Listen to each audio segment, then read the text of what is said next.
Does the government work for us or do we work for the government? What right does the TSA have to stop Senator Rand Paul or you or anyone while attempting to board a plane? Tonight, the TSA and the Constitution. The Fourth Amendment of the Constitution prohibits all governments from conducting any searches and seizures without a warrant issued by a judge. A pat-down and an electronic scan conducted by the government are searches, and any intentional government behavior that interferes with otherwise free movement is a seizure. It is clear that what we undergo at the hands of the TSA at airports in America today is a search. And when they put any one of us in their cubicles and we are not free to leave, it is a seizure. When the TSA does this, it is all unconstitutional. The TSA's argument is that by purchasing a ticket, you are voluntarily giving up your Fourth Amendment rights, since we all know that with that ticket comes the TSA search, and we are free to purchase or not to purchase the ticket. Did you know that the federal government thinks you have given up your rights at the airports? When this argument was first devised, people who did not successfully pass through a TSA checkpoint at an airport were free to leave the airport and free to seek a refund on the price of the ticket. That is not the case today. Today, if the TSA detains you, they will not let you leave until they have searched you further. When in the TSA's cubicle, as Senator Paul was earlier this week, he's not free to leave in the Nashville airport. He did not voluntarily surrender his Fourth Amendment rights. He was touched by government agents against his will. There was no probable cause that he had committed or had any evidence of a crime.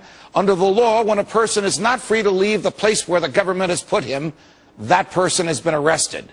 Under the law, Senator Paul's detention was an arrest without probable cause of a crime, an arrest that was unlawful. Senator Paul's case is different from what yours or mine might be in one respect. As a member of Congress, he enjoys constitutional immunity from arrest while traveling to or from Washington, which he was doing at the time. The reason this is to prevent the president, for whom the TSA works, from arresting members of Congress with whom he disagrees, just as British kings had done to members of Parliament. Senator Paul told us that he did not claim this immunity because he didn't want any special protection. He also told us that the TSA never asked him for ID. He never offered an ID. He never told the TSA he was a United States senator, and he doesn't know if the TSA even knew who he was.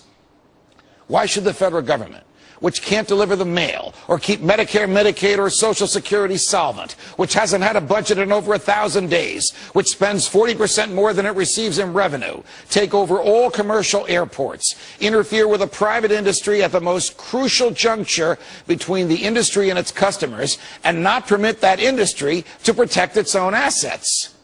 The Fifth Amendment to the Constitution expressly prohibits the government from taking or occupying private property without a jury trial or without paying for it.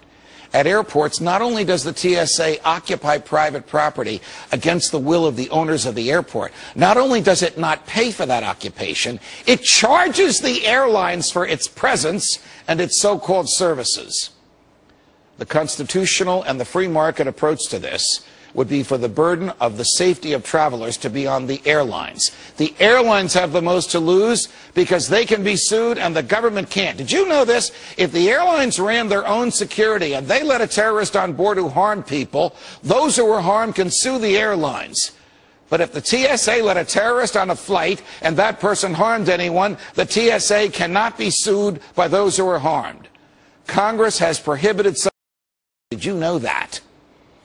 In a society where the right to own property and the choices of consumers counted for more than the bluster of politicians, the airlines would provide the security, and in response to consumer demands, they would have differing levels of security. Imagine going through security and confronting someone who respected you, who wanted your business, who was not interested in a show of force. Imagine an environment where consumers could choose between an airline that conducted pat-downs and an airline that conducted interviews and an airline that pre-screened and pre-qualified its customers. But don't imagine this for too long, because it's not likely to happen in America. You see, with the exception of Senator Rand Paul's father, all the major presidential candidates like big government, and they think it can keep us safe. Does the TSA work for us, or do we work for it? Why do we let our so-called employees bully and intimidate us? Why do we, like sheep, let them attack our constitutional freedoms with impunity? Do you know anyone outside of the government who likes dealing with these goons? This is just another step on the road to serfdom. If we don't change course soon, we will lose freedom, and it won't return. From New York, defending freedom, everybody's freedom, every night of the week. So long.